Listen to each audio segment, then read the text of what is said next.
Hello guys, हमारी metallurgy का portion चल रहा था और लास्ट टर्म तक मैंने आपको रोस्टिंग तक बता दिया था। इस लेक्चर पे हम लोग स्मेल्टिंग के बारे में डिस्कस करेंगे। तो देखिए स्मेल्टिंग, तो मैं बताने आपको आज जा रहा हूं स्मेल्टिंग, और स्मेल्टिंग का एक और नाम है रिडक्शन। अब साहब स्मेल्टिंग और रिडक्शन हम यहां पर इसलिए कराने जा रहे हैं क्योंकि हमारे पास ZnO तक का एग्जाम्पल आ चुका है।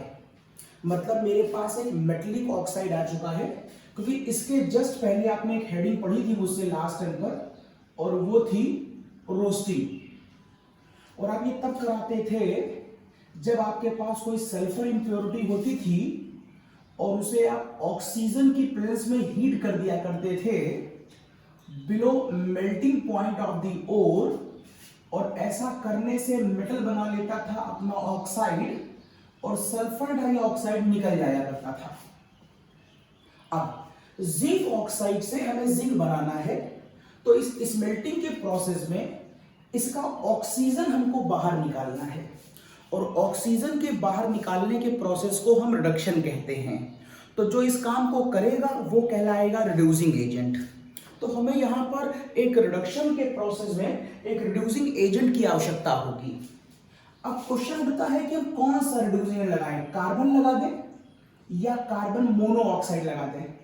अगर कार्बन लगाएंगे तो संभावना यह है कि ये जिंक और कार्बन मोनोऑक्साइड बनाए, और हम ये लगाएंगे तो यहां पॉसिबिलिटी ये है कि ये जिंक और कार्बन डाइऑक्साइड बनाए। इन दोनों में से कौन सी रिएक्शन सही है और कौन सी रिएक्शन गलत है? देखने में तो पहली नजर में दोनों ही सही लग रही है, लेकिन मैं इस डिटेल डिस्कशन में ये प्रूव करूंगा कि ये वाली रिएक्शन ठीक है और ये वाली ठीक नहीं है। अभी कैसे मालूम चलेगा?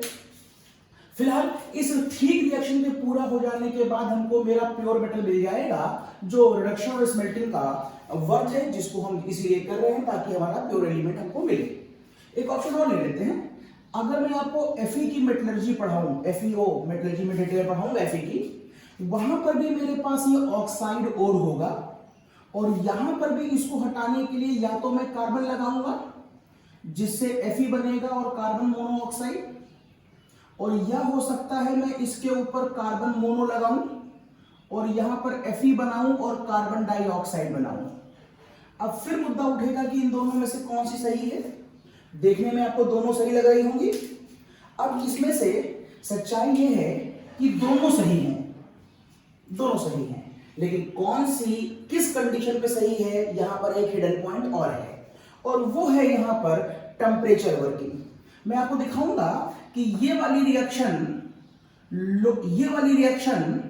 लो टेम्परेचर पर फेवरेबल है और ये वाली रिएक्शन हाई टेम्परेचर पे फेवरेबल है। तो ये सारा प्रोसेस दो खास चीजों पे बेस्ड है।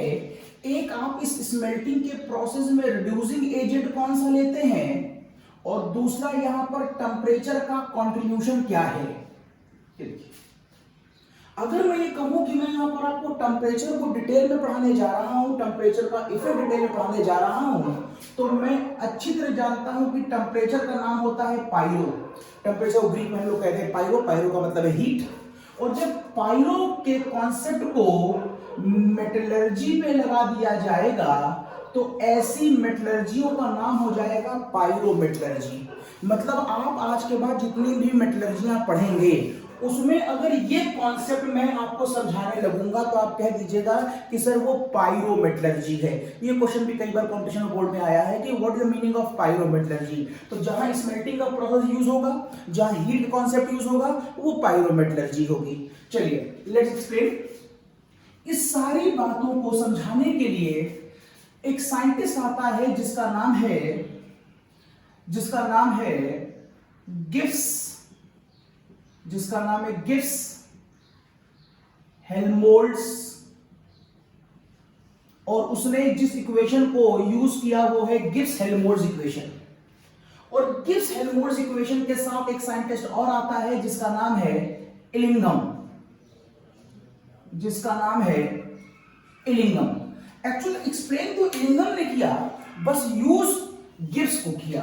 तो इलिंगम ने गिब्स हेल्महोल्ट्ज इक्वेशन को यूज करते हुए यह समझा दिया कि इस प्रोसेस में टेम्परेचर का क्या कंट्रीब्यूशन है। कैसे आपको मालूम चलेगा कहां पर लो टेम्परेचर रिक्वायर्ड है और कहां पर हाई टेम्परेचर रिक्वायर्ड है, ये एक्सप्लेन इलिंगम ने किया, लेकिन with the help of the concept of Gibbs Helmholtz किया। तो क्यों ना पहले एक बार देख ले गिब्स हेल्महोल्ट्ज क्या हुआ करता था। फर्स्ट ईयर में आपने पढ़ा है थर्मोडायनेमिक्स में। गिब्स हेल्महोल्ट्ज एक इक्वेशन हुआ करती थी, delta G not equals to delta H not minus T delta S not. हमने नॉट लगा दिया है, मतलब स्टैंडर्ड कंडीशन पे लिया है एसटीपी पर।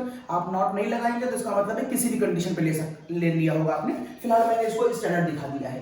ओके, यहां पर कौन क्या क्या था आपको याद होगा। डेल्टा एस ये इंट्रोपी कहलाया करता था, जबकि पूरे इस टर्म को हम पूरे टर्म को एनर्जी ऑफ फ्रीडम कहा करते थे। एनर्जी ऑफ फ्रीडम, आपकी स्वतंत्रता की एनर्जी। ये किसी भी सिस्टम की टोटल एनर्जी कहलाता था। ये किसी भी सिस्टम की टोटल एनर्जी थी और ये उस सिस्टम की गिब्स एनर्जी हुआ करती थी, या इसी को हम यूजफुल एनर्जी भी कहते थे। यूजफुल एनर्जी हल्की सी हिंट कर दे रहा हूं यहां पर। What is the meaning of energy of degree of freedom, इसको हिंट कर रहा हूं समझाने के लिए, समझिएगा। सपोज करिए कि आपकी टोटल एनर्जी मींस आपकी टोटल वर्थ मींस आपकी टोटल जो सैलरी है पर मंथ की, वो मैंने मान लिया 10,000 रुपए है। ये 10,000 रुपए आपकी टोटल एनर्जी है, दैट इज योर सैलरी। तो क्या ये सारी की सारी सैलरी आप घर में यूजफुल कामों में खर्चा कर देंगे। 10,000 रुपए आपने सैलरी उठाई और घर में जाकर के दे दिया कि सारा सामान मंगा लो, बिजली का बिल जमा कर लो, जो भी सारे काम कर लो, आपको अपने लिए एक भी रुपया नहीं चाहिए, तो ऐसा संभव नहीं होगा। इसका मतलब है आपको अपने लिए जो पॉकेट मनी चाहिए वो आपको ये पॉकेट मनी पहले ही निकाल लेनी होगी।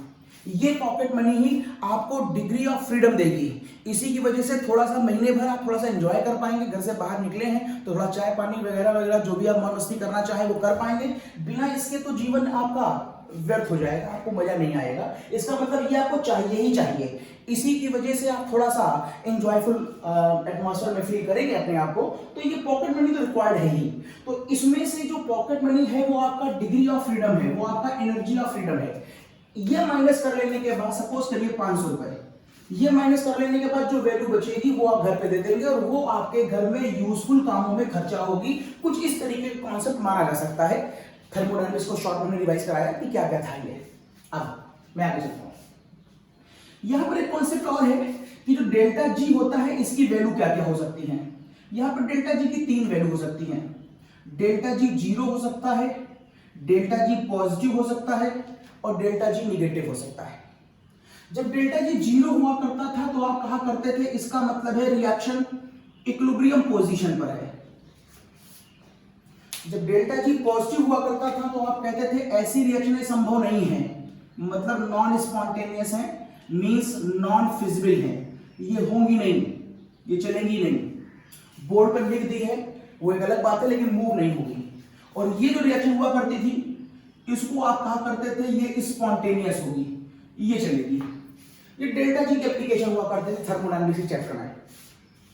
अब यहां पर कौन सी रिएक्शन मूव करेगी और कौन सी नहीं करेगी, इसको समझने के लिए हम एग्जांपल मान लेते हैं। जिंक की बात कर रहे थे, जिंक का एग्जांपल मान लेते हैं। मान लीजिए मेरे पास एग्जांपल है जिंक, जिसको जब मैंने ऑक्सीजन देकर के गर्म किया बिलो इट्स मेल्टिंग पॉइंट, तो मैंने कहा कि जिंक ऑक्साइड बन गया, जिंक ऑक्साइड बन गया। देखिए यहां पर क्या हुआ, यहां पर जिंक पहले सॉलिड था, ऑक्सीजन एक गैस थी, और यहां पर जिंक ऑक्साइड भी एक सॉलिड होता है, ये भी एक सॉलिड होता है। तो देखिए यहां पर number of mole of gases में क्या चेंज आया। इस पूरी रिएक्शन के बाद number of mole of gases, number of mole of product minus number of mole of reactant. तो प्रोडक्ट में कोई गैस नहीं है, रिएक्टेंट में एक गैस है, तो 0 - 1 बराबर -1। मींस यहां पर number of mole of the gases minus में आ रही है, इसका मतलब है number of mole of gases बाद में घट रही हैं। अगर number of mole of gases बाद में घट रही है तो आप कह सकते हैं कि इसका मतलब है इस प्रोसेस में एंट्रोपी भी घट रही है। एंट्रोपी का मतलब है रैंडमनेस। गैस के अंदर रैंडमनेस होती है, सॉलिड में रैंडमनेस नहीं होती। तो पहले गैस थी और बाद में गैस नहीं है, तो पहले रैंडमनेस थी और बाद में नहीं है। आप इसको ऐसे भी कह सकते हैं कि डेल्टा इज बराबर entropy of product minus entropy of reactant. तो प्रोडक्ट में एंट्रोपी नहीं है लेकिन रिएक्टेंट में एंट्रोपी है, इसका मतलब है इसकी एंट्रोपी निगेटिव आ रही है। तो इस रिएक्शन में जो आपके एक ऑक्सीडेशन प्रोसेस जिसको आप रोस्टिंग भी कहते हैं, तो ये रिएक्शन हुआ करती थी रोस्टिंग के प्रोसेस में, इसी से बना था मेटलिक ऑक्साइड। ओके, अगर ये वाली रिएक्शन अपनी एंट्रोपी को घटा रही है तो क्या आप इस रिएक्शन को उठा करके इसके साथ कुछ लिंक अप कर सकते हैं? देखिए मैं कैसे करता हूं, इस रिएक्शन को दोबारा लिखता हूं, डेल्टा जी नॉट बराबर delta H not minus delta S not into T. मैंने इस इक्वेशन को ऐसे लिख लिया, लिख सकता हूं। अब इस वाली वैल्यू के लिए अभी आपने डेल्टा एस निगेटिव निकाला है, इस रिएक्शन के लिए डेल्टा एस निगेटिव का मतलब है ये वाली वैल्यू आप कह रहे हैं कि निगेटिव है।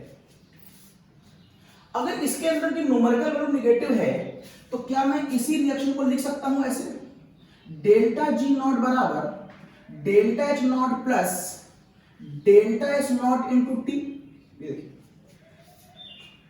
जबकि मैं जानता हूं कि इसके अंदर की वैल्यू निगेटिव है जो मैंने अभी ऊपर निकाली है।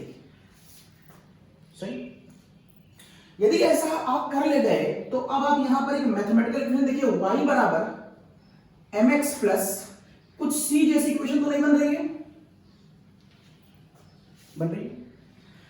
ओके, इसका मतलब है इस इक्वेशन का जो स्लोप आ रहा है वो पॉजिटिव में आ रहा है।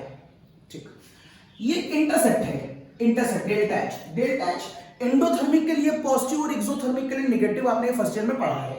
अब आप बताइए आप इस घटना में एनर्जी दे रहे हैं कि ले रहे हैं? ऑब्वियस आप एनर्जी दे रहे हैं। अगर आप एनर्जी दे रहे हैं तो ये प्रोसेस कैसा है? तो ये प्रोसेस इंडोथर्मिक है, और अगर ये प्रोसेस इंडोथर्मिक है तो डेल्टा एच की वैल्यू क्या आएगी? पॉजिटिव। इसका मतलब इसका इंटरसेप्ट भी पॉजिटिव है, ये टर्म जो है वो आपका पॉजिटिव है, तो ये पॉजिटिव है, स्लोप पॉजिटिव है। इस इक्वेशन को यूज कर इलिंगम ने क्या करा? इस इक्वेशन को यूज करके इलिंगम ने ग्राफ खींचा। इलिंगम ने क्या किया? इलिंगम ने ग्राफ स्केच किया। किन किन लोगों के बीच में? दो वेरिएबल्स के बीच में, delta G not versus temperature के बीच में ये ग्राफ खींचा गया। Delta G not versus temperature के बीच में ग्राफ खींचा गया, और ये ग्राफ कुछ इस तरीके का आता है। यहां पर टेंपरेचर केल्विन में, और यहां पर delta G not of F का मतलब है फॉर्मेशन। किसका फॉर्मेशन? ऑक्साइड का फॉर्मेशन। किसकी हेल्प से? ऑक्सीजन की हेल्प से। तो डेल्टा, ये डालेगा यहां से, तो यहां पर डेल्टा जी नॉट का variable for kilo joule of पर मोल ऑफ ऑक्सीजन के रिस्पेक्ट में खींचा गया। ये बड़ी खास बात है। मींस इस ग्राफ में उसी रिएक्शनों को डिस्कस किया जाएगा जहां पर ऑक्सीजन के केवल 1 मोल खर्च हो रहे होंगे। ये देखिए, इस रिएक्शन में मुझे ऑक्सीजन खाली 1 मोल दिखाने थे, तो यहां पर रिएक्शन को बैलेंस करने के लिए आप इसको आधा ना करिएगा, इसको ऐसे कर लीजिए। मतलब मुझे ऑक्सीजन की वैल्यू को 1 मोल चाहिए, ये यहां की कंपल्सरी कंडीशन है। ठीक, अब चूंकि अभी आपने कहा है कि यहां पर इस इक्वेशन को मैं फॉलो करने जा रहा हूं, तो ये फॉलो कर लेते हैं। इंटरसेप्ट प्लस में आना चाहिए ऊपर से, और एक स्ट्रेट लाइन, ये स्ट्रेट लाइन की इक्वेशन है, इसमें स्लोप किस में आ रहा है? पॉजिटिव में आ रहा है। तो ये ग्राफ कुछ इस तरीके का आएगा। एक स्ट्रेट लाइन आ रही है y बराबर mx, एक स्ट्रेट लाइन आ रही है y बराबर mx, और ये देखिए आपका इंटरसेप्ट भी आ रहा है, इट इज योर इंटरसेप्ट। ये इक्वेशन मैंने इसलिए खींची। ओके, मुझे डिस्कस क्या करना है? मुझे डिस्कस करना है पहले टेंपरेचर। कैसे मैं जानूंगा हाई टेंपरेचर रिक्वायर्ड है, लो टेंपरेचर रिक्वायर्ड है? तो पहले मैं डिस्कशन टेंपरेचर करूंगा, और उसके बाद मैं डिस्कस करूंगा कि कौन सा रिड्यूसिंग एजेंट लगाया जाएगा। 2 बातें डिस्कस करनी है मुझको। तो पहले टेंपरेचर को डिस्कस करने के लिए काम करते हैं, ये डाला। टेंपरेचर को डिस्कस करने के लिए काम करते हैं। एक इक्विलिब्रियम की पोजीशन अपने मन से जरा सोचिए क्या हुआ करती थी। इक्विलिब्रियम की पोजीशन पर डेल्टा जी नॉट की वैल्यू 0 हुआ करती थी, जो मैंने यहां लिखी हुई है। ठीक, अगर ये वाली वैल्यू आपको मालूम है तो आप कहेंगे डेल्टा जी नॉट बराबर delta H not minus T delta H not. अगर ये 0 हो जाएगा तो वैल्यू आ जाएगी डेल्टा एच नॉट बराबर टी डेल्टा एच नॉट, क्योंकि ये वाला टर्म आपने 0 कर दिया है, इट इज 0। यदि ऐसा होगा तो ये इक्विलिब्रियम की वैल्यू है और ये भी इक्विलिब्रियम की वैल्यू है, तो आप कह सकते हैं यहां पर टेंपरेचर बराबर delta H not upon delta H not. तो ये जो टेंपरेचर है वो टेंपरेचर कहलाएगा इक्विलिब्रियम टेंपरेचर। मतलब आप किसी भी रिएक्शन पर इक्विलिब्रियम टेंपरेचर क्या है वो निकाल सकते हैं, बस शर्त होगी कि वहां पर डेल्टा जी की वैल्यू 0 होगी। वापस आइए, मैं मान लेता हूं कि इस टेंपरेचर की लाइन में, इस टेंपरेचर की इस एक्सेस पर ये वाला जो टेंपरेचर है वो इस मेरी कंसीडरिंग रिएक्शन के लिए इक्विलिब्रियम का टेंपरेचर है। मैं मान लेता हूं, कोई ना कोई नंबर तो होगा ही, मैंने प्रैक्टिकली निकालना पड़ेगा, तो मैंने यहां पर फिलहाल सपोज कर लिया है। तो इस टेंपरेचर पर जिसको आप इक्विलिब्रियम का टेंपरेचर कह रहे हैं, इस टेंपरेचर पर जिसको आप इक्विलिब्रियम का टेंपरेचर कह रहे हैं, इस इक्विलिब्रियम के टेंपरेचर पर यहां पर जो वैल्यू आ रही है, इस वैल्यू को आप डेल्टा जी नॉट मान रहे होंगे। डेल्टा जी नॉट मानने पर ही जो टेंपरेचर आएगा वो इक्विलिब्रियम का टेंपरेचर आएगा। तो इस इक्वेशन के लिए मैंने मान लिया इस एक्सेस पर ये टेंपरेचर इक्विलिब्रियम का टेंपरेचर है। अगर ये टेंपरेचर इक्विलिब्रियम का टेंपरेचर है तो उसके रिस्पेक्ट में जो डेल्टा जी आ रहा होगा उसकी वैल्यू कितनी होगी? उसकी वैल्यू 0 होगी। तो ये लाइन मैंने डेल्टा जी नॉट बराबर 0 की मान ली। It is delta G naught बराबर 0, यहां हटा दे रहा हूं, मान लिख दिया ये डेल्टा जी नॉट बराबर 0। अगर ये लाइन डेल्टा जी नॉट बराबर 0 की हो गई है with respect of equilibrium temperature, तो इसके ऊपर जो वैल्यू होगी डेल्टा जी की वो पॉजिटिव में होगी, और इसके जो नीचे वाला एरिया है डेल्टा जी का वो निगेटिव में होगा। सही? अब मैं इस ग्राफ को 2 पार्टों में डिवाइड कर ले रहा हूं। नीचे का एरिया जिसको मैं सेक्शन ए मान लेता हूं, और ऊपर का एरिया जिसको मैं सेक्शन बी मान लेता हूं। और ये पूरा ग्राफ किस इक्वेशन के लिए भूलिएगा नहीं, ये पूरा ग्राफ इस इक्वेशन के लिए है, और ये पूरा ग्राफ इस इक्वेशन के लिए है जहां पर आप जिंक को ऑक्सीडाइज कर रहे थे ऐसे। इसमें शर्त है ऑक्सीजन कितने मोल होना चाहिए?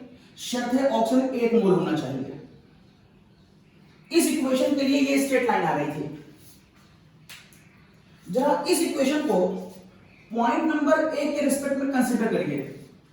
पॉइंट नंबर ए के रिस्पेक्ट में ये इक्वेशन कुछ ऐसे चल रही है, ये स्ट्रेट लाइन इस इक्वेशन के लिए। जब आप इस एरिया में रहते हैं तो आप कहते हैं इस एरिया में डेल्टा जी की वैल्यू निगेटिव आ रही है, क्योंकि इसके वैल्यू निगेटिव है। अगर डेल्टा जी की वैल्यू इस इक्वेशन के लिए निगेटिव आ रही है, मींस इस इक्विलिब्रियम टेंपरेचर के पहले डेल्टा जी की वैल्यू निगेटिव होने की वजह से ये रिएक्शन स्पॉन्टेनियस होगी, मतलब चलेगी। तो ये वाली रिएक्शन टी टेंपरेचर पर डेल्टा जी की वैल्यू निगेटिव होने की वजह से स्पॉन्टेनियस होगी। स्पॉन्टेनियस होगी का मतलब है चलेगी, स्पॉन्टेनियस होगी मतलब चलेगी। तो ये रिएक्शन फिलहाल इक्विलिब्रियम टेंपरेचर के पीछे वाले लो टेंपरेचर पर संभव है। लेकिन आपने पढ़ा है फर्स्ट ईयर में थर्मोडायनेमिक्स में कि अगर किसी इक्वेशन को पलट दिया जाए, ये इसके न्यूमेरिकल आपने हेस में लगाए थे, अगर किसी इक्वेशन को पलट दिया जाए तो उसकी न्यूमेरिकल वैल्यू एनर्जी की भी पलट जाती है। न्यूमेरिकल वैल्यू नहीं पलटती थी, उसका साइन अगर पॉजिटिव है तो निगेटिव और निगेटिव है तो पॉजिटिव।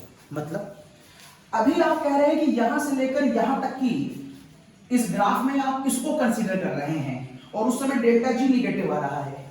लेकिन अगर आप इसी ग्राफ में इस वाली इक्वेशन को इनवर्स में सपोज करें, मतलब पॉइंट ए पर ही कंडीशन नंबर 1, पॉइंट ए पर ही कंडीशन नंबर 1 और पॉइंट ए पर ही कंडीशन नंबर 2, अगर इस इक्वेशन को मैं इनवर्स में लिखूं, zinc oxide gives zinc plus oxygen. अगर आप इसी वाले एरिया में इस इक्वेशन को पलट देंगे तो जो डेल्टा जी आपका नेगेटिव आ रहा था वो इस वाले एरिया में डेल्टा जी अब आपका पॉजिटिव आने लगेगा। अगर पॉजिटिव आने लगेगा तो इसका मतलब हो जाएगा ये प्रोसेस नॉन स्पॉन्टेनियस हो गया। तो मतलब क्या निकला? मतलब ये निकला कि लो टेम्परेचर पर जिंक का ऑक्सीडेशन तो संभव है, लेकिन लो टेम्परेचर पर जिंक ऑक्साइड को पलट कर अगर लिख दिया जाए तो ये मैं दिखा रहा हूं जिंक का रिडक्शन। देखिए ऑक्साइड निकल गई, इट इज रिडक्शन। तो मैं कहूंगा लो टेम्परेचर पर जिंक का ऑक्सीडेशन संभव है, लेकिन लो टेम्परेचर पर जिंक का रिडक्शन, जिंक ऑक्साइड का रिडक्शन संभव नहीं है, क्योंकि ये डेल्टा जी नेगेटिव है और ये डेल्टा जी पॉजिटिव है, और वो मैं इस ग्राफ से दिखा रहा था। तो टेम्परेचर के बिहाफ पर मैं डिसाइड कर रहा हूं कि कौन सी पॉसिबल है और कौन सी नहीं है। चलिए पॉइंट बी डिस्कस करता हूं।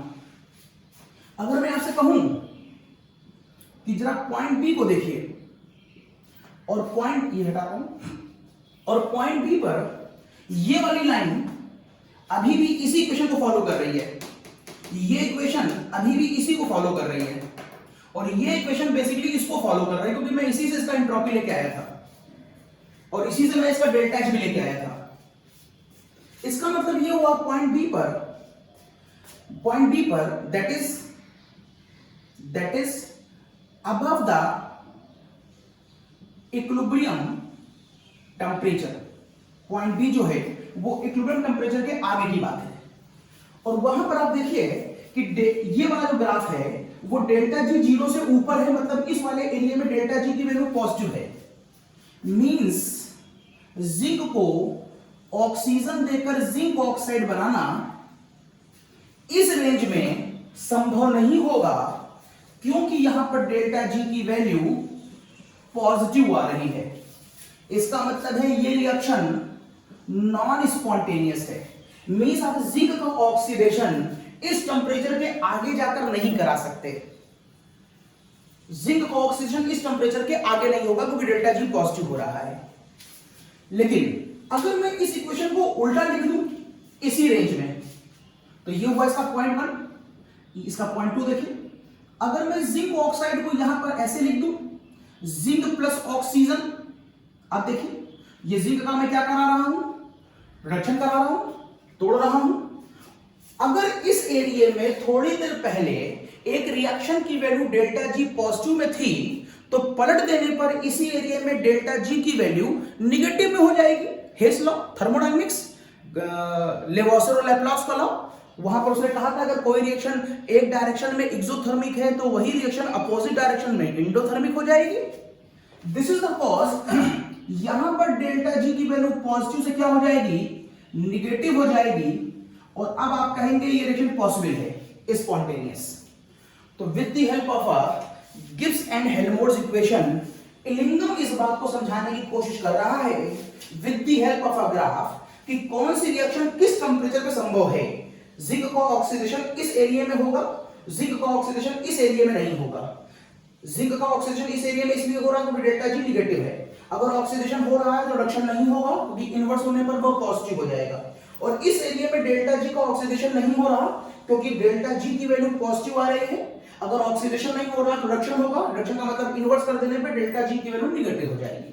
तो ये हुआ इसका टेंपरेचर डिस्कशन। एक नंबर का क्वेश्चन कंपटीशन और बोर्ड दोनों में कि इलिंगम का ग्राफ किन दो वेरिएबल्स के बीच खींचा गया, डेल्टा जी नॉट और टेंपरेचर के बीच खींचा गया, और इस ग्राफ में किसको स्टैंडर्ड वैल्यू मान करके ग्राफ खींचा गया, तो वो स्टैंडर्ड वैल्यू थी ऑक्सीजन। रिएक्शन में ऑक्सीजन के 1 मोल की इंपॉर्टेंस है, 1 मोल के रिस्पेक्ट में ही आप रिएक्शन को बैलेंस करके इलिंगम के क्वेश्चन सॉल्व करेंगे। ओके, इसके बाद अब मुझे डिसाइड करना है कि रिड्यूसिंग एजेंट कौन सा लिया जाए। टेंपरेचर की बात हो गई है, रिड्यूसिंग एजेंट की तरफ आ रहा हूं मैं। मुद्दा ये उठता है कि रिड्यूसिंग एजेंट लिया ही क्यों जाए, तो चलिए देखते हैं क्यों लिया जाए। ये कॉपी कर लिया होगा आपने, चलिए आगे बढ़ना, बता रहा हूं उसको। तो अब मैं आपको बताता हूं कि रिड्यूसिंग एजेंट के कॉन्सेप्ट की या इसकी आवश्यकता आई कैसे। फिर से ग्राफ देखिए, मैं आपको फिर से एक इलिंगम ग्राफ दिखा रहा हूं। इस हेडिंग में काफी ग्राफ है, देखिएगा। यहां पर मैंने लगाया डेल्टा जी नॉट, बार बार लिखने याद करने के लिए, एनर्जी किलो जूल पर मोल ऑफ ऑक्सीजन के रिस्पेक्ट में डिस्कस किया जा रहा है, टेम्परेचर केल्विन में।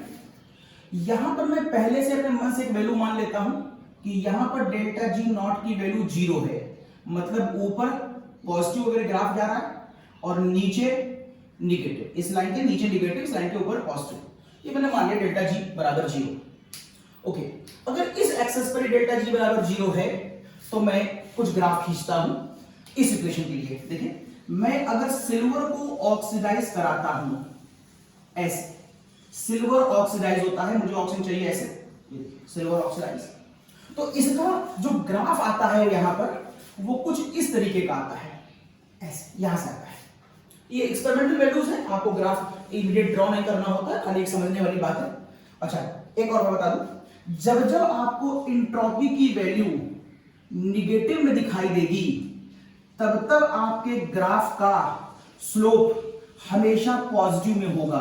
देख लीजिए, ये सॉलिड था, ये सॉलिड था, ये गैस था, निकाल के देख लीजिएगा, इसकी इंट्रोपी फिर से निगेटिव में आ रही है। इंट्रोपी उसी की निगेटिव में आएगी जिसके number of moles of gases घट रहे होंगे। Number of mole of gases घटेंगे तो इंट्रोपी घटेगी, इंट्रोपी देखिए, number of mole of gases घटेंगे तो इंट्रोपी घटेगी, इंट्रोपी घटेगी तो इंट्रोपी की वैल्यू निगेटिव होगी, और निगेटिव वैल्यू रखोगे तो यहां पर साइन पॉजिटिव आ जाएगा। तो जिन जिन क्वेश्चनों में आपको इंट्रोपी घटती हुई दिखाई दे, जैसे यहां पर देखिए इंट्रोपी घट रही है, यहां पर गैस है, यहां पर नहीं है, तो इंट्रोपी घटेगी तो ग्राफ पॉजिटिव आएगा, इसलिए मैंने ग्राफ ऊपर लिखा है। अच्छा, इंटरसेप्ट मैंने क्यों लिया है? ये इंटरसेप्ट इसलिए लिया है क्योंकि मैं इसे गर्म कर रहा हूं, और गर्म करूंगा तो प्रोसेस कैसा हो जाएगा? इंडोथर्मिक हो जाएगा, और इंडोथर्मिक हो जाएगा तो ग्राफ में इंटरसेप्ट डेल्टा जी की वैल्यू पॉजिटिव आएगी, इसलिए मैंने इसको ऊपर लिया। तो ये ग्राफ किसका मैंने बनाया है? ये ग्राफ मैंने Ag2O का बनाया है। वैसे यहां पर एक ग्राफ में देखता हूं मरकरी का, तो मरकरी का ग्राफ भी कुछ ऐसे जाता है। तो अगर मैं मरकरी का ग्राफ देखूं तो मरकरी का ग्राफ भी मुझे कुछ यूं दिखाई देता है, तो it is a mercuric oxide. जब मैं जिंक का ग्राफ बनाता हूं तो जिंक का ग्राफ मुझे कुछ यूं दिखाई देता है, ऐसे। ये जिंक का ग्राफ है, it is for the mercury and this is for the zinc. जब जिंक ऑक्सीजन से कंबाइन करता है तो जिंक ऑक्साइड, तो यहां पर देखिए जिंक ऑक्सीजन से कंबाइन करेगा तो बनेगा जिंक ऑक्साइड। बैलेंस कर लीजिए, ये देखिए सभी ऑक्सीजन 1 मोल, ऑक्सीजन 1 मोल, ऑक्सीजन 1 मोल। सभी के केस में एंट्रोपी की वैल्यू निगेटिव आ रही है, गैस है बाद में सॉलिड, गैस है बाद में सॉलिड, गैस है बाद में सॉलिड, तो एंट्रोपी निगेटिव आ रही है तो स्लोप पॉजिटिव आएगा, स्लोप पॉजिटिव आ रहा है। हाँ, आपने बात पे गौर कर लिया होगा कि मैंने इस वाली लाइन को सीधा क्यों नहीं बनाया, घुमा क्यों दिया। तो यहां का डिस्कशन में थोड़ी देर बाद दूंगा कि क्यों घूम गया। फिलहाल आप मान लीजिए स्ट्रेट चल रहा है। फिलहाल ये पॉइंट कहलाता है एब्रप्ट पॉइंट, एब्रप्ट पॉइंट जो कुछ मेटलों में पाया जाता है, सब मेटलों में नहीं पाया जाता। तो ये क्या होता है, इसका डिस्कशन हम करेंगे। फिलहाल आप मान लीजिए स्ट्रेट लाइन जा रही है, तो फिलहाल सब स्लोप पॉजिटिव जा रहा है। ओके, नाउ मैं बता आपको ये रहा था कि रिड्यूसिंग एजेंट का कॉन्सेप्ट कहां से आया, समझिएगा, यहीं से आएगा। इस ग्राफ को मैंने समझाने के लिए रखा ही इसीलिए है। अभी भी आपने कहा कि ये लाइन सिल्वर की है, अगला चेक करिए, डेल्टा जी के रिस्पेक्ट में, जहां पर डेल्टा जी 0 है उसके रिस्पेक्ट में जो टेम्परेचर होगा वो शायद इक्विलिब्रियम टेम्परेचर कहलाएगा, क्योंकि डेल्टा जी नॉट किसकी पोजीशन है, इक्विलिब्रियम की है। तो इक्विलिब्रियम के साथ जो टेम्परेचर होगा वो इक्विलिब्रियम टेम्परेचर होगा। तो इसका इक्विलिब्रियम टेम्परेचर ये होगा और इसका इक्विलिब्रियम टेम्परेचर ये होगा। ये लाइन डेल्टा जी नॉट 0 की है, 0 की है, मैंने माना था। इसके रिस्पेक्ट में जो टेम्परेचर है वो इक्विलिब्रियम टेम्परेचर है T3, ये मान लो T2, ये मान लो T1। अब देखो ये रिएक्शन, इसका जो ऑक्सीडेशन है वो किस टेम्परेचर पे संभव है और किस पर नहीं है। देखिएगा, Ag2O को ऊपर ले जाने के लिए, Ag2O को ऊपर ले जाने के लिए आप इस टेम्परेचर के जब तक नीचे रहेंगे तब तक तो ये रिएक्शन बढ़िया होगी, क्योंकि आप इस टेम्परेचर पर, इस वाले टेम्परेचर से नीचे वाले टेम्परेचर पर, दैट इज लो टेम्परेचर पर, काफी लो टेम्परेचर है, उस टेम्परेचर पर डेल्टा जी की वैल्यू किस में आ रही है, निगेटिव में आ रही है, इस लाइन से नीचे।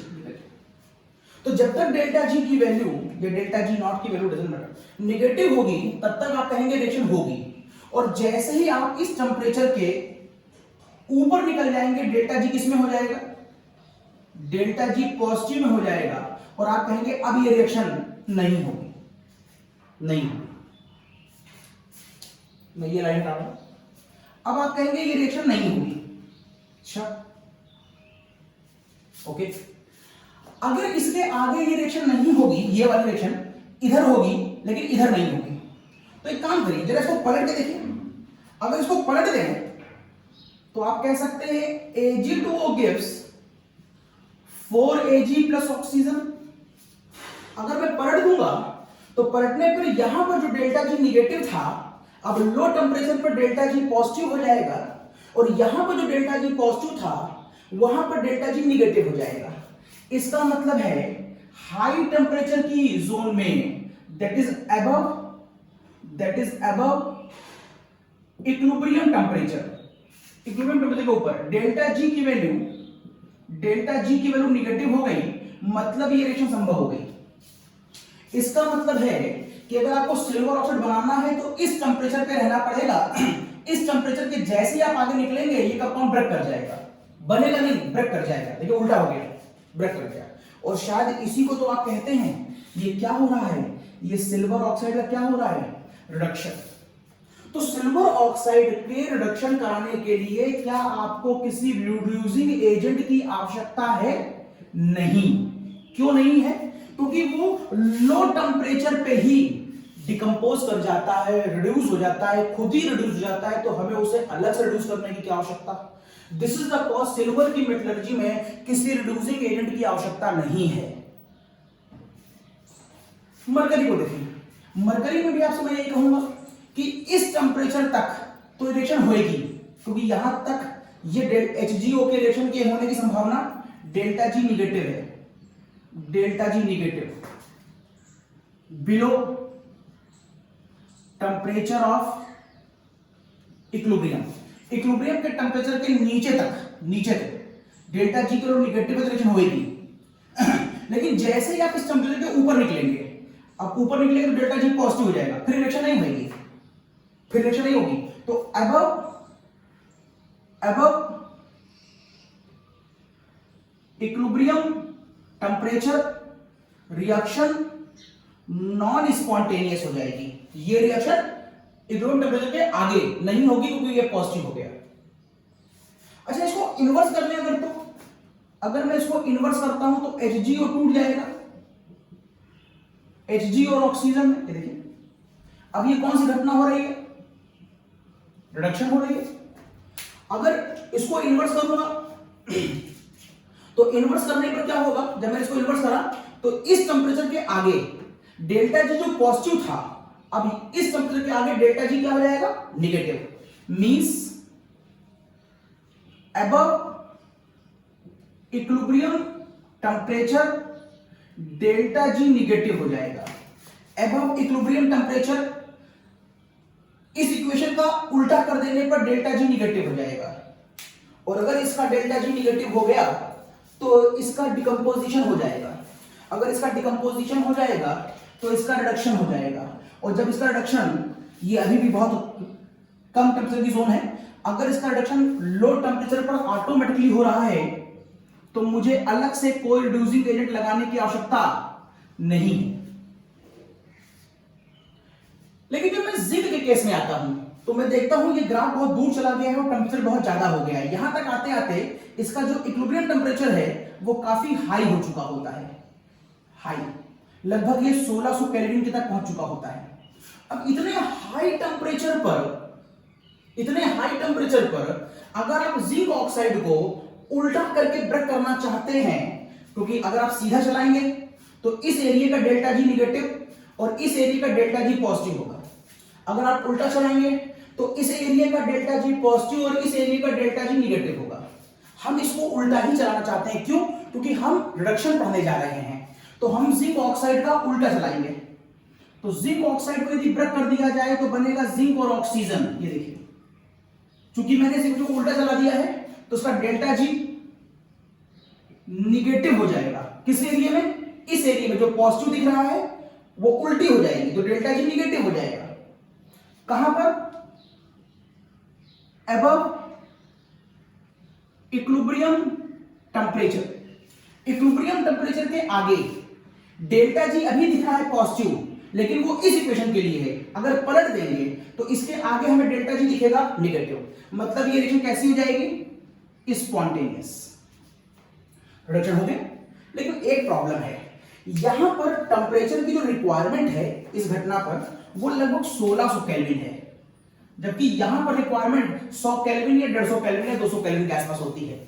अब चूंकि यहां पर टेम्परेचर बहुत कम, तो लगभग 300 केल्विन के आसपास, और यहां पर लगभग 400 केल्विन के आसपास, मींस लगभग रूम टेम्परेचर के आसपास ये ब्रेक कर जाता है। लेकिन इसको ब्रेक करने के 1600 केल्विन चाहिए। अब 1600 केल्विन अगर टेम्परेचर आप इसे ब्रेक करने के लिए देंगे तो एनर्जी जो है वो equals to cost of metallurgy decide करती है। अगर इतनी एनर्जी तुम दे रहे हो तो मेटलर्जी बहुत कॉस्टली हो जाएगी, और मेटलर्जी कॉस्टली हो जाएगी तो बाजार में, मार्केट में हमें जिंक बहुत महंगा बेचना पड़ेगा। तो हम चाहते हैं कि हमें इतनी एनर्जी खर्च ना करनी पड़े।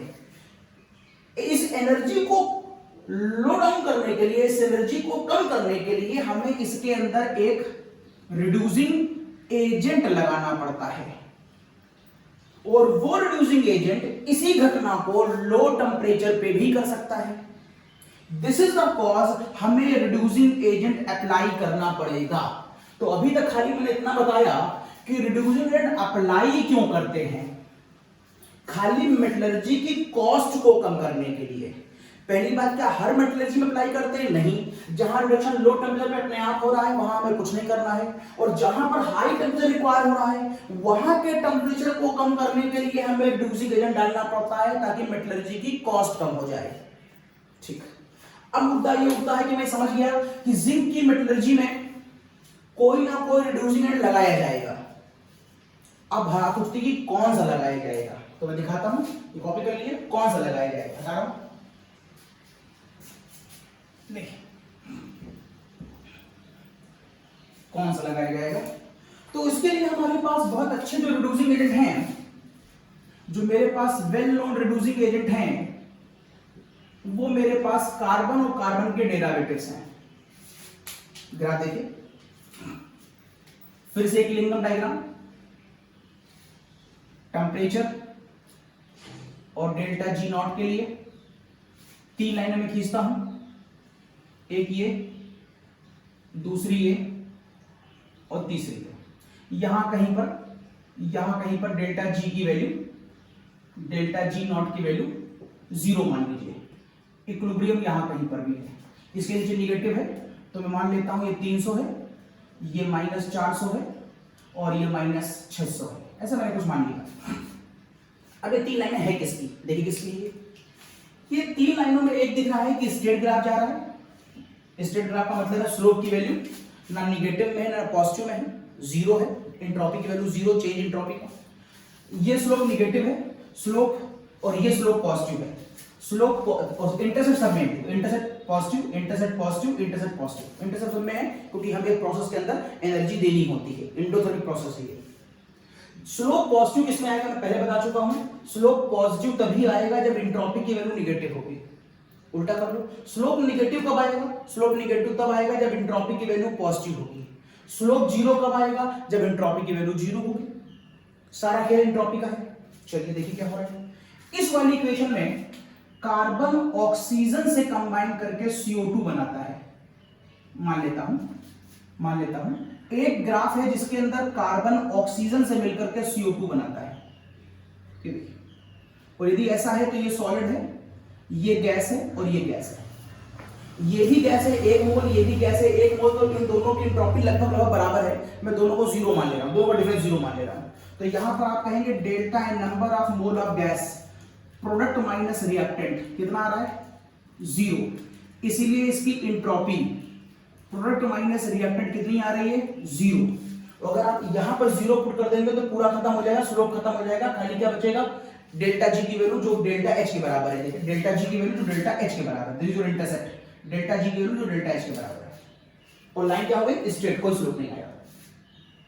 दूसरा एक प्रोडक्शन ये भी हो सकती है कि कार्बन ऑक्सीजन से कंबाइन करके कार्बन मोनो ऑक्साइड बनाए। मैं बार बार ऑक्सीजन को 1 मोल ले रहा हूं। अब देखिए यहां पर क्या हुआ है, यहां ये सॉलिड है, यहां पर ये गैस है और यहां पर ये गैस है। ध्यान से देखिएगा, यहां पर ये 1 मोल है और यहां पर देखिए 2 मोल है। इसका मतलब है number of mole of gas को अगर आप देखिए तो number of mole of gas product minus reactant, 2 में से 1 गया तो वैल्यू किसमें आई, प्लस में। अगर number of mole of gas बढ़ रहे हैं इसका मतलब है एंट्रोपी क्या कर रही है, बढ़ रही है। और जब एंट्रोपी की वैल्यू पॉजिटिव में होगी, एंट्रोपी की वैल्यू पॉजिटिव में होगी तो आपको बाहर का साइन नेगेटिव ही रखना पड़ेगा। इसका मतलब स्लोप क्या हो जाएगा, नेगेटिव हो जाएगा। दिस इज द कॉज, ये जो लाइन आप देख रहे हैं ये इस इक्वेशन की लाइन है। इसका मतलब है यहां पर क्या हो रहा है, कार्बन ऑक्सीजन से मिलकर, यहां पर क्या हो रहा है, कार्बन ऑक्सीजन से मिलकर कार्बन मोनोऑक्साइड बना रहा है। तीसरी लाइन, अगर मैं कहूं कार्बन मोनोऑक्साइड ऑक्सीजन से मिलकर कार्बन डाई बना सकता है तो उसके लिए आपको फिर से कुछ ऐसे लिखना पड़ेगा ताकि वैल्यू ऑक्सीजन की मेरी 1 मोल बनी रहे। अब देखिए ये भी गैस है, ये भी गैस है और ये भी गैस है, तो डेल्टा एन बराबर number of mole of gas 2 और 3, वैल्यू -1। इसका मतलब है एंट्रोपी किस में आएगी, निगेटिव में आएगी। अगर एंट्रोपी निगेटिव में आएगी तो आपको बाहर प्लस करना पड़ेगा, मतलब स्लोप पॉजिटिव। तो ये वाली जो लाइन है वो इस लाइन के लिए है। तो यहां पर हो जाएगा कार्बन मोनोऑक्साइड ऑक्सीजन से मिलकर कार्बन डाई बनाएगा। ये 3 लाइनें हैं जो कार्बन के रिस्पेक्ट में मैं आपको बता रहा हूं। मिस कार्बन की रिएक्शन मेटलर्जी के चैप्टर में कुछ इन 3 तरीकों से हो सकती है। ओके, अब इनमें से कौन सा रिड्यूसिंग एजेंट जिंक को रिड्यूस करने के लिए आवश्यक है? क्यों जिंक को ही क्यों रिड्यूस करना चाह रहे हैं, सिल्वर और मरकरी को क्यों नहीं करना चाहते? क्योंकि वो लो टेम्परेचर पर अपने आप डिकम्पोज कर जाते हैं, मींस वो अपना ऑक्सीजन पहले ही छोड़ देते हैं और लो टेम्परेचर पर बहुत ज्यादा नहीं आ रही है तो हम क्यों रिड्यूसिंग एजेंट लगाएंगे? तो जिंक क्यों लगाने जा रहे हैं आप? क्योंकि जिंक ऑक्साइड को डिकम्पोज कराने के लिए 1600 केल्विन चाहिए, जो बहुत ज्यादा टेम्परेचर, बल्कि 1600 से भी और ज्यादा चाहिए, 1600 से भी ज्यादा चाहिए होता है, क्योंकि रिड्यूसिंग एजेंट लगाने के बाद वो 1600 पर आता है। मतलब पहले बिना रिड्यूसिंग एजेंट के तो 1600 के भी और आगे 1800, 2000 या 2400 केल्विन के आसपास डिकम्पोज होता होगा। ओके, तो अब देखते हैं जिंक के बारे में। अब जिंक के बारे में आपसे कहा था 2 बातें। अगर जिंक ऑक्साइड को डिकम्पोज करना चाहते हो, रिड्यूस करना चाहते हो, तो इनमें से किस रिएक्शन से कराओगे? कार्बन से कराओगे और ये सोच लोगे कि ये होगा, कार्बन मोनो से कराओगे और ये सोच लोगे कि ये होगा। मैंने से पूछा था बताओ इन दोनों में से कौन से सही है, और मैंने आपसे कहा था ये वाली सही है और ये वाली गलत है, मैं प्रूफ कर दूंगा। चलिए प्रूफ करते हैं। देखिए ये पूरा ग्राफ तो कार्बन का था, अब जिंक वाले इस ग्राफ को उठा करके इसके अंदर इंट्रोड्यूस कर दीजिए, मतलब कार्बन का ग्राफ जिंक के साथ। तो अगर मैं जिंक की इस लाइन को उठाऊं तो जिंक की ये लाइन लगभग यहां से निकलती बाहर, कुछ ऐसे। ये जिंक वाली लाइन मैंने यहां बना दी, ये कार्बन की लाइन है, जिंक की लाइन है, और ये जिंक की रिएक्शन यहां पर हो रही है। जिंक ऑक्सीजन से मिलकर बना रहा है जिंक ऑक्साइड इस लाइन के साथ। अभी इस टेढ़े वाले पॉइंट पर मत गौर करिएगा, बताऊंगा इसका मतलब क्या है। आप मान लीजिए लाइन स्ट्रेट जा रही है, बताऊंगा इसका ये क्यों मुड़ गया। अब मैं जानना चाहता हूं कि इस जिंक ऑक्साइड को रिड्यूस कौन करेगा इन तीनों में से। तो बिना समझे एक पॉइंट बता देता हूं जो कंपटीशन में या आगे आपको समझने के बाद याद करना होगा, कि जो लाइन नीचे होती है इस ग्राफ में, इसे इलिंगम ग्राफ कहते हैं, जो लाइन नीचे होती है वो हमेशा अपने से ऊपर वाली लाइन को रिड्यूस करती है। ये शॉर्ट ट्रिक है, जो लाइन नीचे होगी वो अपने से ऊपर वाले को, इसका मतलब है इस लाइन को, जिंक की लाइन को रिड्यूस 2 लाइनें कर सकती हैं। ये कर सकती है क्योंकि नीचे है, और ये कर सकती है क्योंकि नीचे है, लेकिन इस लाइन को ये कतई रिड्यूस नहीं कर सकती क्योंकि ये ऊपर है। ये मैंने भी आपको रटा दिया है, आप इसे रट लीजिए कि इलिंगम डायग्राम में जो नीचे वाली लाइन होगी वो अपने से ऊपर वाली लाइन को रिड्यूस कर देगी, मतलब ये दोनों कर देंगे। अब आपके मन में आ रहा होगा क्यों नीचे वाली लाइन ऊपर वाली क्यों कर देगी, मैं समझा दे रहा हूं आपको, लेकिन उसके बाद भी आप इस पॉइंट को याद कर लीजिएगा, क्योंकि अभी मैं आपको इलिंगम डायग्राम खींचना बता दूंगा ताकि आपको कुछ याद ना करना पड़े और कंपटीशन में और एकेडमिक लेवल पर आप खाली सोच के ही आंसर को टिक कर दें। देखिए कैसे, चलिए मैं प्रूव करता हूं। अच्छा, इन दोनों में बेहतर कौन होगा? कर दोनों सकती हैं, लेकिन ये बेस्ट होगा और ये सो होगा। ये बस SO होगा। तो मैं बताऊंगा पहले बेस्ट के बारे में, फिर बताऊंगा ये ठीक है लेकिन बहुत अच्छा नहीं है, देखता हूं कैसे। तो मैं ये टेम्परेचर ग्राफ लेके चल रहा हूं। यहां पर प्रैक्टिकली देखा गया है कि 1600 केल्विन के आसपास ये घटना होती है। 1600 केल्विन के आसपास हम जिंक ऑक्साइड को रिड्यूस करते हैं। देखिए कैसा कर देंगे। अगर जिंक ऑक्साइड को रिड्यूस करना है तो पहले तो आपको उसको उल्टा लिखना पड़ेगा। तो मैं जिंक ऑक्साइड का इन्वर्स कर दे रहा हूं।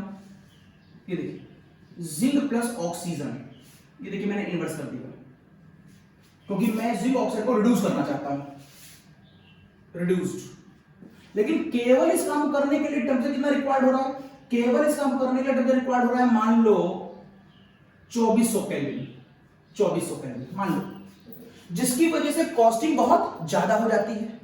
और इस रिएक्शन के समय इसका डेल्टा जी, इस समय कोई टेम्परेचर बहुत ज्यादा निकल जाएगा तो उसका डेल्टा जी क्या हो गया है? ऊपर जाओ, ऊपर जाओ, तो उसका डेल्टा जी क्या हो रहा है? अभी अगर मैं इसको ऐसे लिखाऊं, अगर मैं इसको सिंपल लिखूं, zinc plus oxygen gives zinc oxide, तो आप कहेंगे हाई टेम्परेचर पर इसका डेल्टा जी क्या है? पॉजिटिव है। हाई टेम्परेचर पर इसका डेल्टा जी पॉजिटिव है। At a very high temperature delta G positive है। अब मुझे इसे रिड्यूस करना है इसलिए मुझे पलटना पड़ेगा। अब मैं पलट रहा हूं तो जिंक ऑक्साइड में पलटूंगा तो मैं ऐसे लिखूंगा, तो हाई टेम्परेचर पर इसका डेल्टा जी क्या हो जाएगा? निगेटिव हो जाएगा। इसका डेल्टा जी जो पहले पॉजिटिव था, इसका डेल्टा जी जो पहले पॉजिटिव था वो हाई टेम्परेचर पर निगेटिव हो गया। ऊपर की लाइन जो पहले पॉजिटिव थी जब मैंने पलटा तो निगेटिव हो गई। ओके, मींस पहले इस रिएक्शन का जो भी डेल्टा जी रहा होगा, वो मान लिया कि पॉजिटिव में होगा। मैं इसको ऐसे दिखा दे रहा हूं देखो, ताकि तुम पॉजिटिव देख पाओ। तो हाई टेम्परेचर पर डेल्टा जी किसमें हो गया है? जितना आगे जाओगे हाई टेम्परेचर पर डेल्टा जी किसमें हो गया है? पॉजिटिव में। हाई टेम्परेचर पर डेल्टा जी पॉजिटिव, इस लाइन के ऊपर निकलेगा, डेल्टा जी पॉजिटिव में। तो इनवर्स कर देने पर हाई टेम्परेचर पे इसका डेल्टा जी क्या हो जाएगा? ऊपर वाली लाइन का डेल्टा जी निगेटिव हो जाएगा। ओके, अब मैं इस इक्वेशन की बात करता हूं, रिड्यूस करना है मुझको। इसको करने के लिए मैं इसका इनवर्स नहीं कर रहा हूं, इसको मैं करने के लिए इसको ऐसे लिख के दे रहा हूं और मैं इन दोनों इक्वेशनों को कंज्यूम करूंगा एक साथ। कहां पर? 1600 केल्विन के आसपास। 1600 केल्विन के आसपास। तो जरा 1600 केल्विन के आसपास एक लाइन खींचिए, मैंने ये 1600 केल्विन। 1600 केल्विन पर मैंने देखा मैं इस लाइन को चेंज नहीं कर रहा हूं, जैसे है वैसे ही है। इसका मतलब है इस टेम्परेचर का रिस्पेक्ट में इसका डेल्टा जी क्या आ रहा है? इसका डेल्टा जी लगभग -600 आ रहा है। इसका डेल्टा जी मैं डेल्टा G2 मान ले रहा हूं -600, जबकि इस वाली रिएक्शन का डेल्टा जी पहले कितना था? यहां पर मान लो -200। अगर पहले ये -200 था तो अब क्या होगा? अब मैंने इक्वेशन को क्या कर दिया? पलट दिया।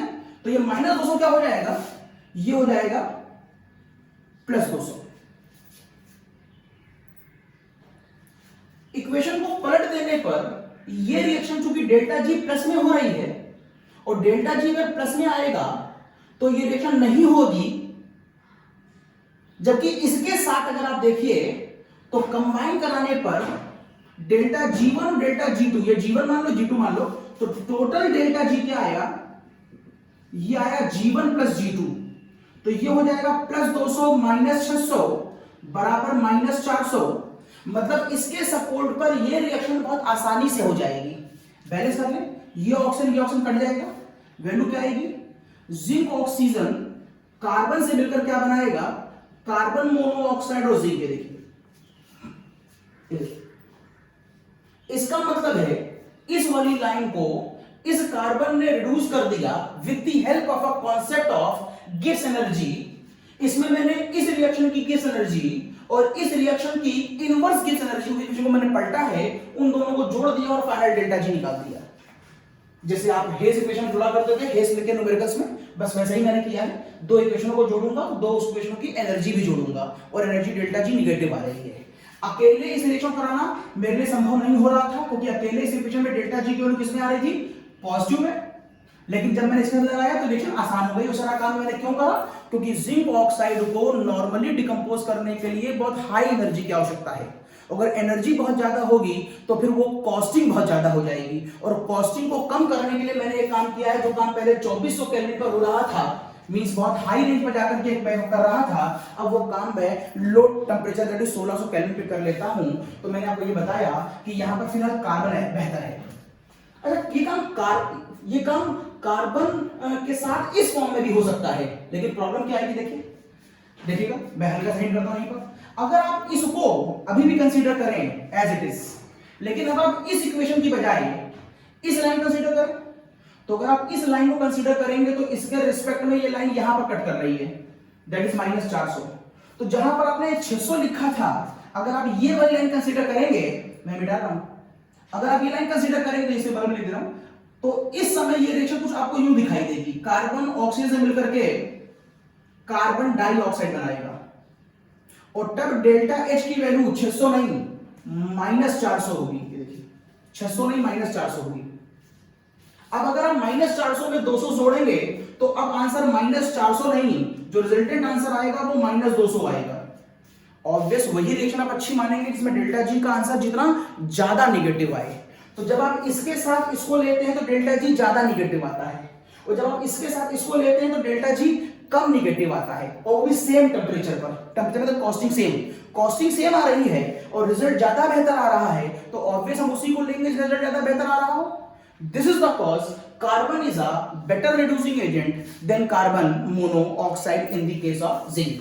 थोड़ा सा लेंथी जरूर है, थोड़ा सा टफ भी है, और ये हेडिंग जनरली एकेडमिक लेवल पे तो बिल्कुल स्किप कर दिया जाता है, खाली कॉम्पिटिशन लेवल पे डिस्कशन होता है।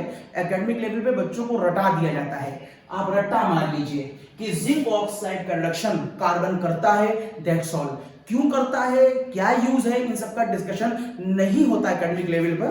तो जो एकेडमिक लेवल के बच्चे हैं वो पूरा समझने के बाद मेमोराइज करेंगे, और एक बार दो बार इस वीडियो को रिपीट कर करके देखिएगा। थोड़ा सा टफ है, लेकिन 2 बार 3 बार देखने पर ही बात समझ में आपको आने लगेगी।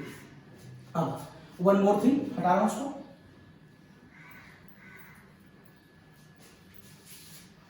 अब मेरे पास एक क्वेश्चन है कि बताइए ये रिएक्शन ठीक है, ये रिएक्शन ठीक है, या बताइए ये रिएक्शन ठीक है। बताइए कौन सा ठीक है। तो मैंने थोड़ी देर पहले कहा था यहां पर अच्छी बात यह है कि दोनों ठीक हैं। अब ये कैसे ठीक है देखते हैं। अब इस बात को समझने के लिए फिर से एक इक्विलिब्रियम डायग्राम देखिए। ये फिर से एक इक्विलिब्रियम डायग्राम, और कार्बन की 3 लाइनें, एक कार्बन, दूसरा कार्बन और तीसरा कार्बन। और ये कौन सी लाइनें हैं वो आपको मालूम है, वही 3 लाइनें आपको उठाकर रख ली गई हैं। चलिए मैं फटाक से लिख देता हूं। यहां पर कार्बन मोनोऑक्साइड CO2 में जा रहा है, यहां कार्बन CO2 में जा रहा है, और यहां पर कार्बन ऑक्सीजन से मिलकर कार्बन मोनो बना रहा है।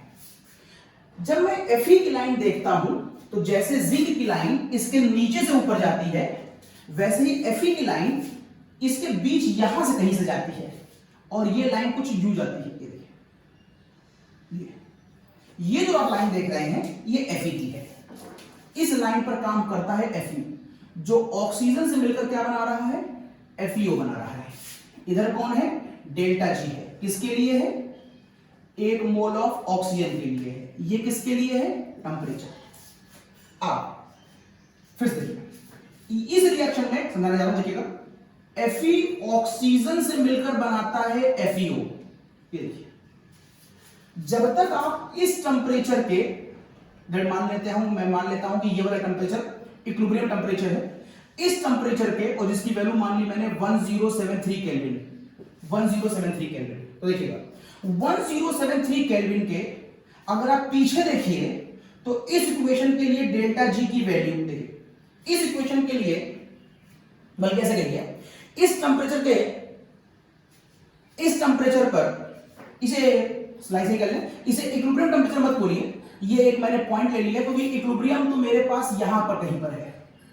इक्विलिब्रियम तो मेरे पास यहां कहीं पर है, और यहां पर ये क्या है, -200, -400 और ये -600। अब मैंने थोड़ी देर पहले आपको एक शॉर्ट ट्रिक बताई थी कि हमेशा नीचे वाली लाइन अपने से ऊपर वाली लाइन को रिड्यूस कर देती है, इसीलिए इस वाली लाइन ने इस वाली लाइन को रिड्यूस करा था। देखिए यहां पर इस Fe की लाइन के नीचे कौन सी लाइन है, कौन सी लाइन है, कार्बन मोनोऑक्साइड की है। इसका मतलब है लो टेम्परेचर पर Fe की इस लाइन को रिड्यूस कौन करेगा, जो नीचे होगा। कौन नीचे है, कार्बन मोनो है। जब यहां पर आए तो हाई टेम्परेचर पर Fe की लाइन को रिड्यूस कौन करेगा, Fe की लाइन को रिड्यूस कौन करेगा, ये भी कर सकता है और ये भी कर सकता है, लेकिन ये ज्यादा बेहतर करेगा क्योंकि ज्यादा गैप है, जो बता मैंने बताई थी आपको कैलकुलेशन से, तो इसका गैप ज्यादा है। This is the cause carbon reduce करेगा Fe को हाई टेम्परेचर पर अबव 1073, और कार्बन मोनोऑक्साइड Fe को रिड्यूस करेगा लो टेम्परेचर पर। और इसीलिए मैं कह रहा था ये दोनों ही सही हैं, बस कंडीशनली। आयरन की मेटलर्जी जब मैं डिटेल में बताऊंगा तो मैं बताऊंगा आयरन की मेटलर्जी में फेरस ऑक्साइड को कार्बन रिड्यूस करता है और कार्बन मोनो भी करता है, कंडीशनली करता है, हाई टेम्परेचर और लो टेम्परेचर।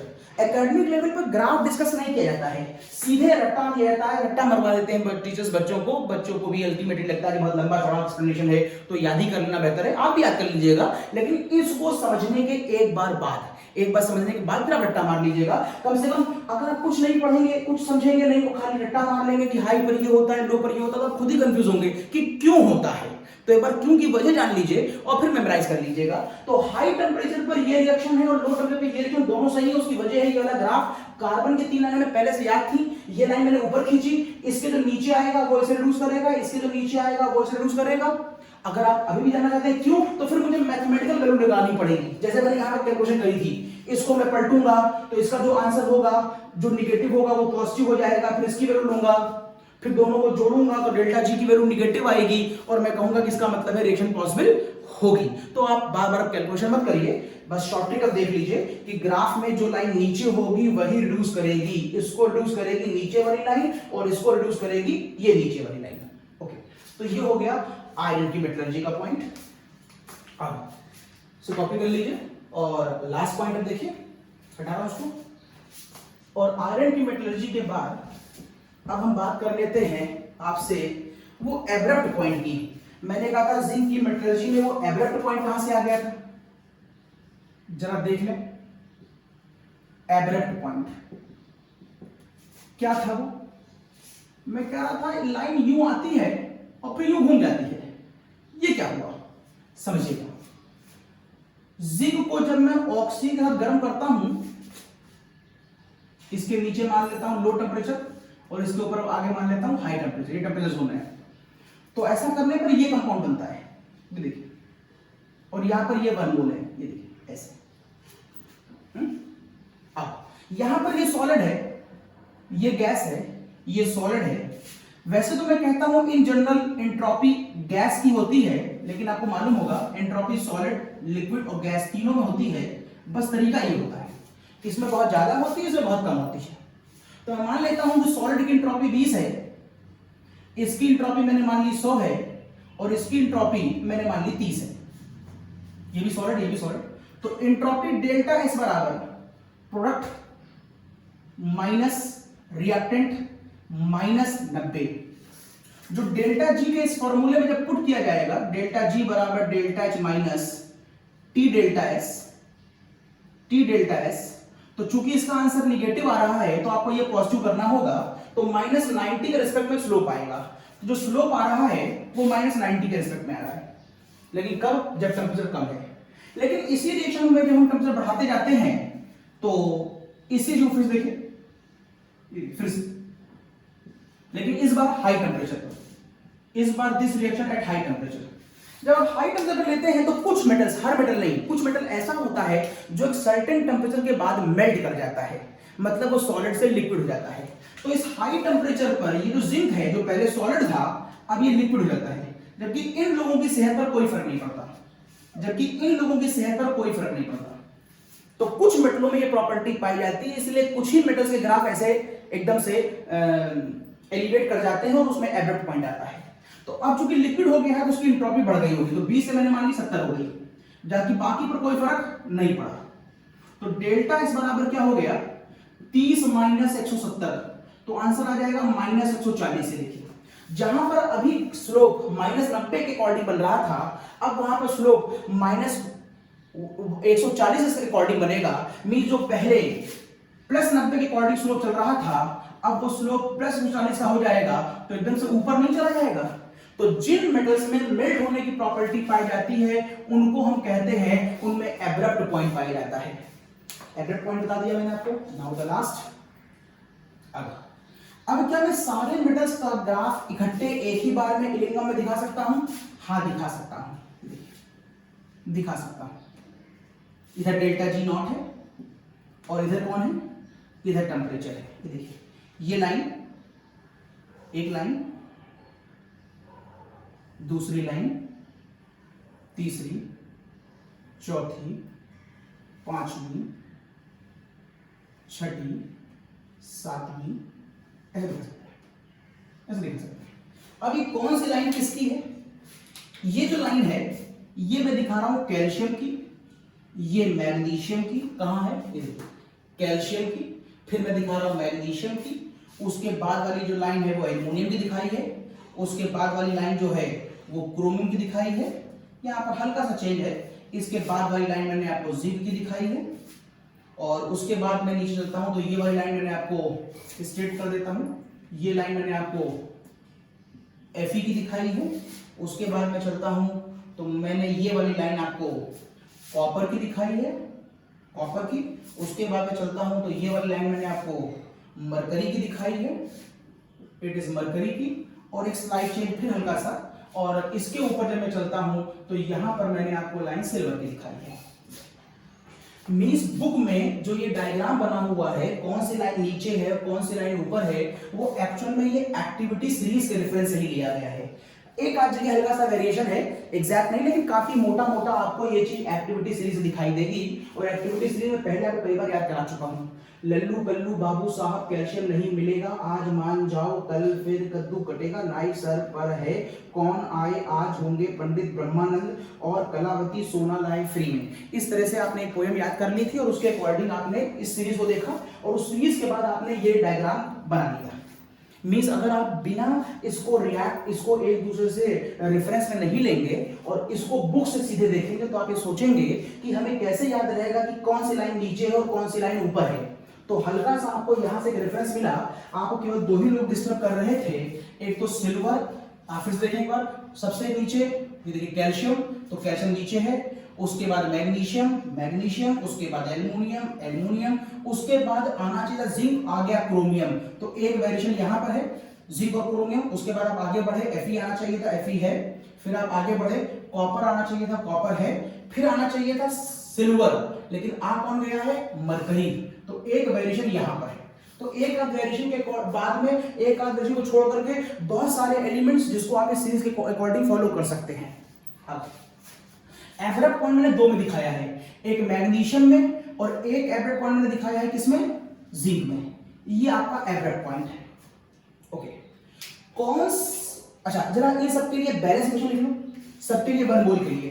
देखिए बैलेंस इक्वेशन की, अगर मैं सबके लिए 1 मोल की बैलेंस इक्वेशन दिखाऊं, देखिए तो कैल्शियम के लिए बनेगी, कैल्शियम ऑक्सीजन से मिलकर बनाएगा calcium oxide, it is calcium oxide. Magnesium से मिलकर बनाएगा oxygen, it is magnesium oxide. Abrupt point किसमें आएगा किसमें नहीं, ये आपको याद रखना पड़ेगा। कोई कौन सा मेटल मेल्ट करेगा कौन सा नहीं करेगा, ये आपको याद ही करना पड़ेगा।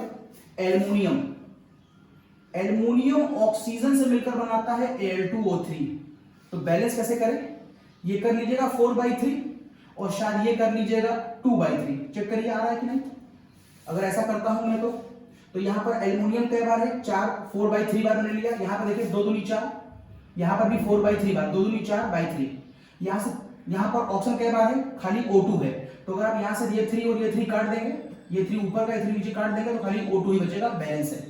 उसके बाद chromium, same explanation, chromium oxygen से मिलकर बनाता है Cr2O3, सेम एक्सप्लेनेशन, यहाँ 2/3, यहाँ पर 4/3, ऑक्सीजन एक ही बार लेना है।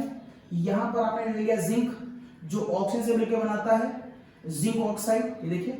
यहाँ पर आपने ले लिया Fe, जो ऑक्सीजन से मिलकर क्या बनाता है FeO बनाता है, ये देखिए।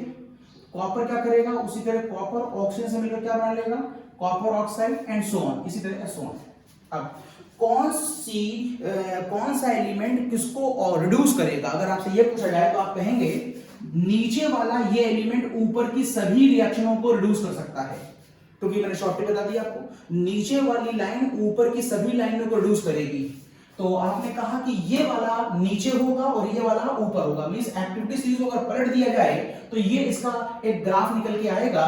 तो आप एक्टिविटी सीरीज को देख करके बता सकते हैं कौन किसे करेगा। ये सबसे नीचे होगा तो ये सभी रिड्यूस करेगा, ये नीचे वाले लोगों को रिड्यूस करेगा, ये नीचे वाले को करेगा, ये नीचे वाले को करेगा, ये नीचे वाले को करेगा, यहां से ये नीचे वाला अपने से ऊपर वालों को रिड्यूस करेगा, मींस कैल्शियम सबको करेगा। इस पर खूब क्वेश्चन आया है, एल्युमिनियम क्रोमियम को रिड्यूस करेगा कि क्रोमियम एल्युमिनियम को रिड्यूस करेगा,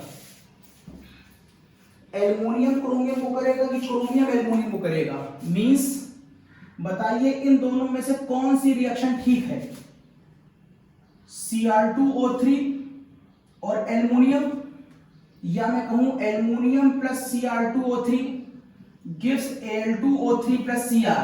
मैंने बैलेंस नहीं करा है, खाली कॉन्सेप्ट बता रहा हूं। यहां मैं दिखा रहा हूं क्रोमियम एल्युमिनियम ऑक्साइड को रिड्यूस कर रहा है एल्युमिनियम में, और एल्युमिनियम क्रोमियम ऑक्साइड को रिड्यूस कर रहा है क्रोमियम में। Which one is right? यहां से देखिए, नीचे वाला एलिमेंट अपने से ऊपर वाले को रिड्यूस करेगा, मींस एल्युमिनियम क्रोमियम को रिड्यूस करेगा। ये रिएक्शन गलत है और ये रिएक्शन सही है। एक बात और, गैप जितना ज्यादा होगा उतना ज्यादा अच्छा है।